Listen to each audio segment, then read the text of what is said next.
O ceticismo. O ceticismo é uma corrente filosófica fundada pelo filósofo grego Pirro de Elis. É a doutrina do constante questionamento, caracterizada essencialmente por duvidar de todos os fenômenos que rodeiam o ser humano. A palavra ceticismo significa exame ou investigação. Atualmente, a palavra designa aquelas pessoas que duvidam de tudo e não acreditam em nada.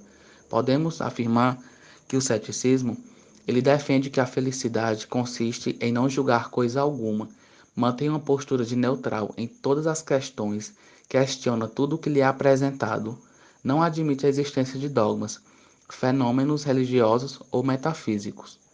Portanto, se estivermos dispostos a aceitá-lo, alcançaremos a fase que consiste em não emitir opiniões sobre qualquer tema. Em seguida, entramos no estado de ataraxia e somente assim poderemos viver a felicidade. Ataraxia significa tranquilidade da alma, ausência de perturbação. É um conceito fundamental da filosofia epicurista e dos céticos e pode traduzir-se como imperturbabilidade, ausência de inquietação ou serenidade do espírito. O pintor, filósofo Pirro de Elis acompanhou o rei Alexandre em suas expedições pelo Oriente. Nesta viagem, ele encontrou várias culturas e sistemas políticos muito diferentes dos que costumes gregos. Por isso, ele passa a duvidar porque observar que aquilo que era justo numa sociedade era injusto em outra. Assim, ele declara que viver bem para os céticos é viver sem emitir juízos.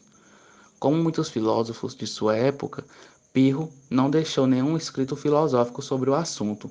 As informações que dispomos sobre seu pensamento são encontradas em fragmentos de obras daqueles que eram considerados discípulos do filósofo, mas desenvolveu um grande interesse por filosofia que o levou a fundar uma escola filosófica que garantiu sua reputação entre os contemporâneos.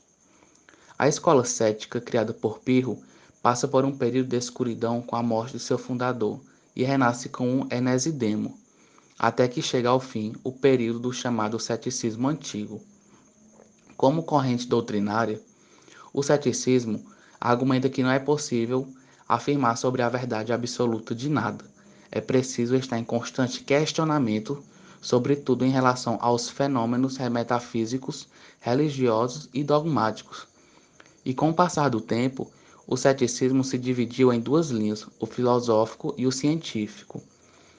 O ceticismo filosófico é exatamente esse, que começa com a escola de Pirro e que se expandiu pela chamada Nova Academia, que ampliou as perspectivas teóricas, refutando verdades absolutas e mentiras.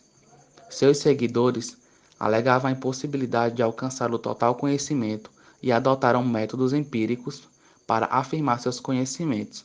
Assim, o ceticismo filosófico se dedicou a examinar criticamente o conhecimento e a percepção sobre a verdade.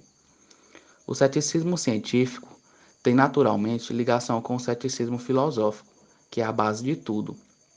Porém, não são idênticos e muitos dos praticantes do ceticismo científico não concordam às proposições da corrente filosófica.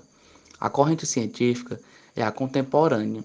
As pessoas que se identificam como céticas são aquelas que apresentam uma posição crítica, geralmente baseando-se nos pensamentos críticos e nos métodos científicos para constatar a validade das coisas. Assim, ganha muita importância a evidência empírica, o que não quer dizer que os céticos façam seu uso constantemente.